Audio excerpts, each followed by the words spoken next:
चलिए, तो ये क्वेश्चन करवा रहा था। तो देखो, इसमें क्या सिखाया अभी तक मैंने, जल्दी बताओ, अभी तक आपने क्या सीखा कि एक एमएमसी एक बार मियोसिस करेगा। एक बार मियोसिस करेगा तो एक फंक्शनल मेगास्पोर मिलेगा, तीन तो मेगास्पोर डिजनरेट कर जाएंगे। एक फंक्शनल मेगास्पोर से एक एम्ब्रायोसेक मिलेगा, एक एम्ब्रायोसेक में एक एग सील होगी, फीमेल गेमेट होगी। एक megaspore sorry microspore mother cell एक बार मियोसिस करेगा, चार माइक्रोस्पोर मिलेगा, चार पॉलिन बनेगा, चार मेल गेमेटोफाइट बनेगा। उसमें से एक मेल गेमेटोफाइट को लेकर हम आगे कैलकुलेशन कर रहे हैं, तो उसमें एक मेल गेमेट फर्टिलाइजेशन में भाग लेगा, एक जाइगोट बन जाएगा, एक एम्ब्रायो, एक सीड। अब मैं, मेरा यहाँ 200 सीड का कैलकुलेशन है, तो पहले हम 100 सीड के हिसाब से कैलकुलेशन कर लेते हैं, फिर 200 के लिए तो उसको 2 से मल्टीप्लाई कर लेंगे। ठीक है, आइए समझिए ध्यान से, सभी लोग आ जाइए इधर, इधर आ जाइए, ध्यान से समझना। बताओ, चूंकि चूंकि 100 सीड के लिए, 100 सीड के लिए कितना एम्ब्रायो चाहिए होगा, जल्दी बताओ। 100 एम्ब्रायो मानते हो? और क्या, यस 100 सर। एम्ब्रायो चाहिए होगा, 100 एम्ब्रायो चाहिए होगा।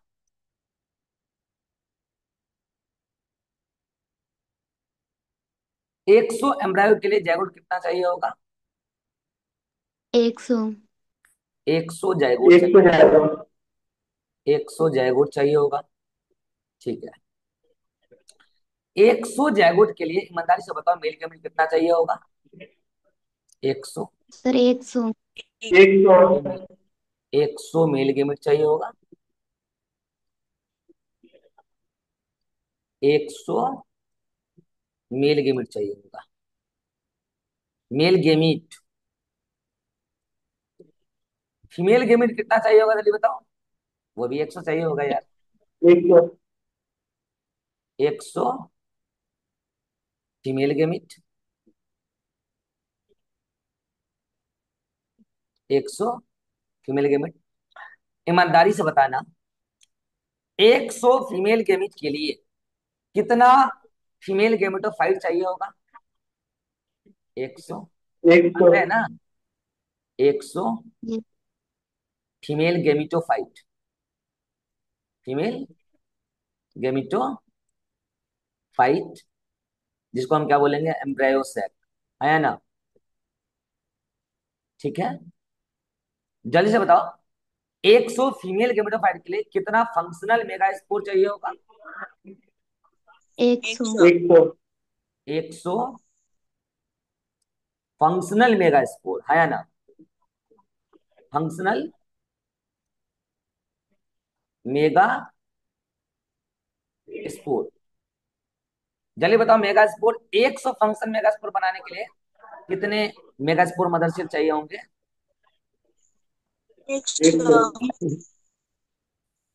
100 मेगास्पोर मदरसेल, सभी में क्या हुआ होगा, मियोसिस। तो बताओ कितने मियोसिस में होंगे? 100 100। मियोसिस। तो 100 मियोसिस तो फीमेल वाले पार्ट में हुए होंगे, तब जाके 100 फंक्शनल मेगास्पोर मिला होगा। तो 100 फंक्शनल फीमेल गेमेटोफाइट आई होगी, तो 100 फीमेल गेमिट होगी उसमें, जो जैगोड बनाने में भाग लेगी। अब ईमानदारी से बताओ, 100 मेल गेमिट के लिए, ईमानदारी से सोच समझ के बताना, ज्ञान, 100 मेल गेमिट के लिए, 100 मेल गेमिट के लिए कितने मेल गेमेटोफाइट चाहिए होंगे? जल्दी बताओ, कितने मेल गेमेटोफाइट चाहिए होंगे?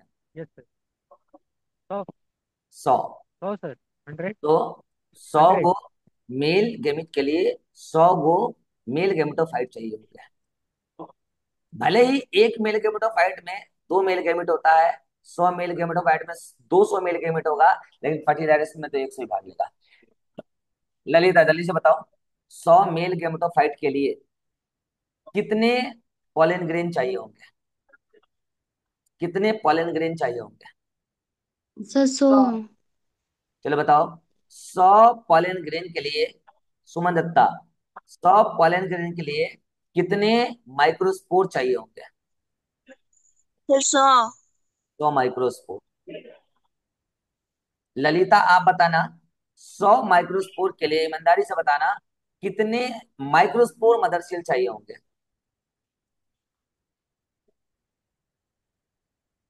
सोच समझ के बताओ। ललिता, कितने माइक्रोस्पोर मदर सेल 100 माइक्रोस्पोर दे सकता है? ललिता। 25 सर, 25। Very good, 25। तो बताओ कितना मियोसिस मेल वाले पार्ट में हुआ होगा? जल्दी बताओ। 25 25 मियोसिस। मियोसिस। तो 25 मियोसिस, 25 को माइक्रोस्पोर मदर सेल में हुआ होगा, तो 100 माइक्रोस्पोर मिला होगा, 100 पॉलिनेजर बना होगा, 100 मेल गेमेटोफाइट, उसका 100 गो मेल गेमिट, उससे 100 जैगोट, 100 जैगोट से 100 एम्ब्रियो, 100 एम्ब्रियो से 100 गो सीड। तो बताओ 100 सीड के लिए 125 टोटल मियोसिस चाहिए। तो 100 सीड के लिए 125, 100 सीड के लिए 125 मियोसिस रिक्वायर्ड है। 125 मियोसिस रिक्वायर्ड है, जिसमें मेल वाले पार्ट में कितना रिक्वायर्ड है? जल्दी बताओ। मेल वाले पार्ट में 25 सर मियोसिस 25। रिक्वायर्ड है। मेल वाले पार्ट में 25 मियोसिस रिक्वायर्ड है। फीमेल वाले पार्ट में 100 मियोसिस रिक्वायर्ड है। तो 100 सीड के लिए 125 मियोसिस रिक्वायर्ड है। तो 200 सीड के लिए 125 गुना 2, यानी कि 250 मियोसिस रिक्वायर्ड होगा। कितने बच्चों को ये समझ में आ गया? चलिए बताइए जल्दी से। Yes sir. कितने बच्चों को ये समझ सर। में यस आ गया? सर। यस जल्दी सर। फटाफट। हाँ यस बताइए। सर। क्लियर। सभी को समझ में आ गया? ज्ञान समझ आया? Yes sir. Yes sir. तो इसका आंसर हो गया 250। मैं आपको दावे के साथ कह रहा हूं कि इस लेवल का क्वेश्चन आपको किसी भी ऑनलाइन प्लेटफॉर्म पर नहीं मिल सकता है। सिर्फ यही मिलेगा, कहीं नहीं मिलेगा, सिर्फ इधर ही मिलेगा। और ऑफलाइन में भी कोटा में दो चार पांच टीचर ही इस टाइप का न्यूमेरिकल क्लास में कराते हैं। बाकी डीपीपी में पढ़ा रहता है न्यूमेरिकल, बच्चा करे तो करे, ना करे तो ना करे। लेकिन अगर आप इस टाइप का न्यूमेरिकल समझ पा रहे हैं तो समझ लीजिए कि आपको थ्योरी उस अकॉर्डिंग पढ़ाया गया है, तभी आप इस प्रकार के न्यूमेरिकल को समझ पा रहे हैं, नहीं तो समझ भी नहीं पाते। मानते हो क्या? चलिए, यस अगर सर। आप ये न्यूमेरिकल कर लिए हैं तो यस सर। मैं आपको कुछ न्यूमेरिकल टास्क दे रहा हूँ, होमवर्क दे रहा हूँ, आप घर पे यस ट्राई सर। करना। हिंट दे रहा हूँ सारे ठीक है। न्यूमेरिकल का। इस वाले न्यूमेरिकल में बात हुई है किसकी? इस वाले न्यूमेरिकल में बात हुई है सिप्रेसी फैमिली की। हिंट दे रहा हूं। सिप्रेसी फैमिली में एक माइक्रोस्पोर मदर सेल से 4 माइक्रोस्पोर बनता है। 4 में 3 माइक्रोस्पोर डीजनरेट कर जाता है और एक ही माइक्रोस्पोर डेवलप होके आगे मेल गैमेटोफाइट बना पाता है। क्या आपको कुछ याद आया? ऐसा कुछ पढ़ाया था माइक्रोस्पोरोजेनेसिस के अंत में? क्या याद आया यस आपको? सर। यस ये सर। उसी पर आता है। Yes sir. तो बाकी आप कैलकुलेशन कर लेना। 100 सीड बनाना है सिप्रेसी फैमिली में, कितना मियोसिस रिक्वायर्ड है? अगला सवाल। अगला सवाल ये है कि एंजियोस्पर्म में यदि number of chromosome in endosperm 30 है, एंडोस्पर्म में क्रोमोसोम का संख्या कितना है? 30। तो what will be the number of chromosome in nucellus? Try करना घर पे। हिंट दे देता हूँ। एंडोस्पर्म 3n होता है, 3n की वैल्यू 30 है। तो आपको न्यूसेलस में बताना है क्रोमोसोम की संख्या। और आपको पता है कि न्यूसेलस डिप्लॉयड होता है। तो एन 3n की वैल्यू 30 है, तो n की वैल्यू निकाल लेना और फिर इसको 2 से मल्टीप्लाई करके 2n बराबर जो आएगा वो आंसर हो जाएगा। ज्ञान समझ में आया? 20। ज्ञान समझ में आया? Yes sir. घर पे यस ट्राई सर। करना आज की आज। अगला ठीक है सवाल सर। देखिए। अगेन वही बोला, haploids number of chromosome is 12, यानी कि n की वैल्यू दे रखा है 12। तो पूछा है number of chromosome in integument and synergid. आपको पता होना चाहिए कि इंटेगुमेंट डिप्लॉयड होता है, सिनर्जी डिप्लॉयड होता है। निकाल लेंगे आंसर? हाँ सर, निकाल लेंगे। चलिए अगला। Yes sir. निकाल के मुझे कल सुबह तक रिपोर्ट करेंगे कि आपका आंसर आ गया है सारे क्वेश्चन का। क्वेश्चन नंबर 6 यहाँ बोला है न्यूसेलस के सेल में क्रोमोसोम की संख्या 24 है। हिंट यही है कि न्यूसेलस का जो सेल होता है वो डिप्लॉयड होता है, 2n होता है, और उसमें क्रोमोसोम कितने हैं? 24, यानी कि 2n की वैल्यू क्या है? 24। तो n की वैल्यू यहां से निकल जाएगा। उसके बाद पॉलन ग्रेन, एंडोस्पर्म और एम्ब्रियो का प्लडी लेवल पूछा है, मतलब क्रोमोसोम की संख्या पूछा है। तो एम्ब्रियो में क्या हो जाएगा, सॉरी पॉलन ग्रेन में n, एंडोस्पर्म में 3n और एम्ब्रियो में 2n। n का वैल्यू पुट करना, आंसर आ जाएगा।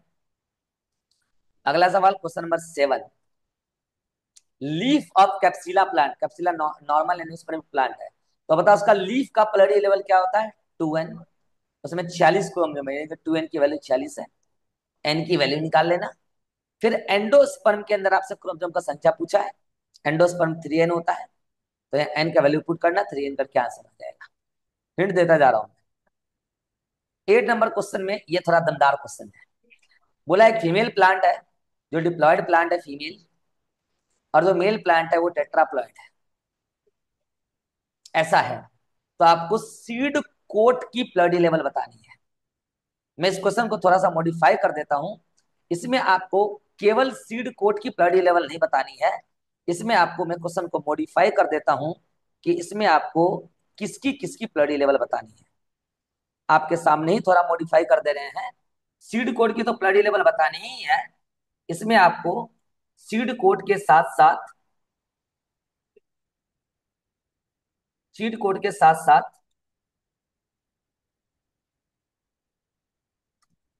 आपको एम्ब्रायो की प्लडी लेवल भी बतानी है, और आपको आपको एंडोस्पर्म की भी प्लडी लेवल बतानी है। हाँ बता लेंगे। हिंट दे दूंगा अभी थोड़ा सा मैं आपको, पहले ऑप्शन और बना दे रहा हूं। 3n, n, 4n, इसके लिए n, ये रेस्पेक्टिवली बताना है आपको, रेस्पेक्टिवली, रेस्पेक्टिवली हिंट दे दूंगा अभी। 3n, n, 4n, यहाँ है n, 3n, 4n, यहाँ है n, 3n, 4n, यहाँ है 4n, 3n, 2n। ऑप्शन आपके सामने मैंने दे दिया है, आपको बताना है कि प्लडी लेवल किस तरीके से आएगा। ठीक है, हिंट दे रहा हूं, आ जाओ हिंट।